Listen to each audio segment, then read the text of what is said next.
Idaho Matters podcast is brought to you by St. Luke's On Demand Virtual Care, which allows patients to see a provider from their home using a computer or smartphone with on demand care for common ailments such as a cough, sore throat, or a sinus issue.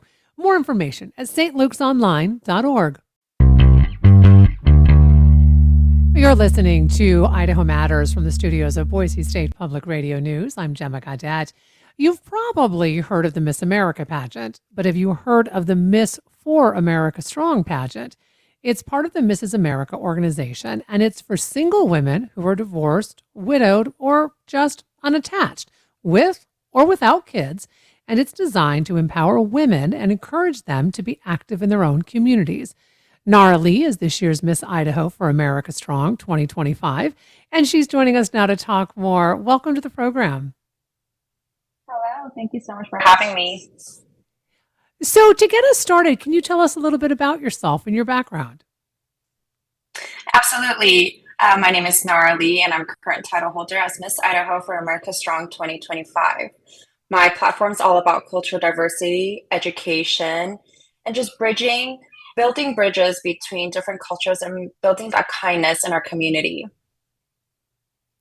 And why, Nara, did you decide to try out for Miss Idaho Strong?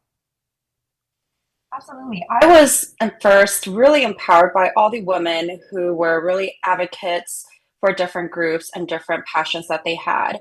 And that really inspired me to partake in this pageant.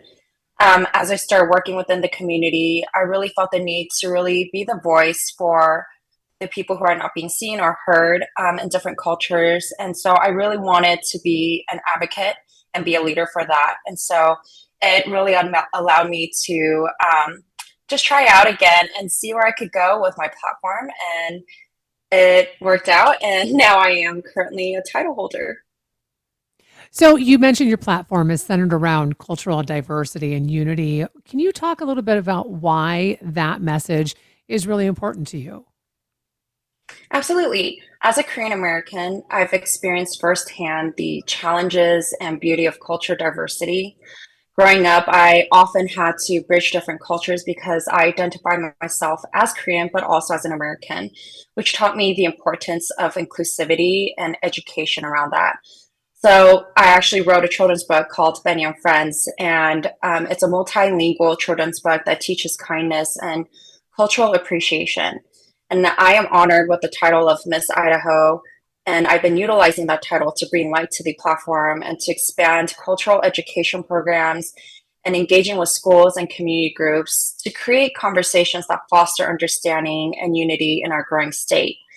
It's about having every voice being heard and seen, and to remind people that kindness and understanding are powerful tools for a change. And with this title, I try to leave it out in my daily day basis, and it's my goal to lead by example. You're also supporting unity with the We Are Idaho Festival, which is on July 19th. Can you talk about the mission behind that event? Absolutely. I didn't want to be remembered as the queen or a representative who just wore a crown and sash, because it is more than that. And I really wanted the festival, We Are Idaho Festival, to be a moment where we can appreciate different cultures and understand it and experience it. And I think that allows us to understand one another a little bit more. And there's so much happening in Idaho, and I really wanted to shine light not on just even the cultures of it, but the cultures of Idaho, from different vendors to community members, and bringing everyone together to celebrate that. And that's what the whole festival is about. Well, why do you think it's so critical for Idahoans to not just understand cultural differences, but really celebrate the cultural richness that different cultures bring? Absolutely. Our Idaho state is just growing so much, and that just means there's different types of people who come from all different types of backgrounds. And when we celebrate that, I feel like it's an opportunity for us to really just engage into a stronger community. And that's what I loved about moving to Idaho. That was the most biggest moment for me, to recognize that people really supported one another and appreciated one another. And as our state's growing, I feel that it's more critical now to be more open-minded and to lead with kindness with that, so that our community, what makes Idaho really special, the community aspect of it, we can still build that bond together. So you mentioned you are also a published author of a children's book, and I believe it's trilingual. So tell us a little bit Yes. more about the. So tell us a little bit more about the book itself. You mentioned the title, but tell us more about it. Yeah, it's actually inspired by my child who was then turning 1 years old. His name is Jordan, and I am Korean, but his father is Taiwanese. So we try to speak three different languages at home, and that became really difficult trying to instill in him the importance of learning where he's from and the languages of it. And so I decided to write him a book, and I wanted him to learn etiquette and different mannerisms that make each of his heritage really unique.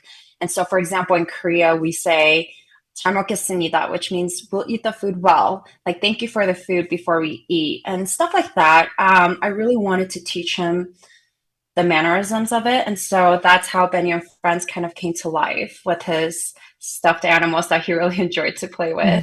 And I decided to share that as a lot of parents and educators were commenting on my Instagram stories, really engaged with what I was doing and wanting the book itself with them. And so that's how it got published. And everyone seemed to really enjoy and appreciate um, the meaning behind what Benny and Friends is about, to inspire kids to learn more than just English, but also to instill kindness of different cultures and what they do, Hmm. and the mannerisms that we should just really know on a daily day basis. So what's next for you? Well, I am currently working on my second book called Toshirak. It means lunchbox in Korean, to talk about a kid who wants to share his lunchbox with his friends, but it looks and smells different, and what that's about and Mm. how his friends react. And after that, I'll be heading to nationals out in August to Vegas. And so that will be very exciting to be representing Idaho on a national stage. And after And all of this ends, yeah, go ahead. I was saying, and really quickly before I let you go, when and where is Yeah. the We Are Idaho Festival? Yes, it is on July 19th. It's really coming up soon, at Amelie's, which used to be known as Country Bay Bistro up by Overland.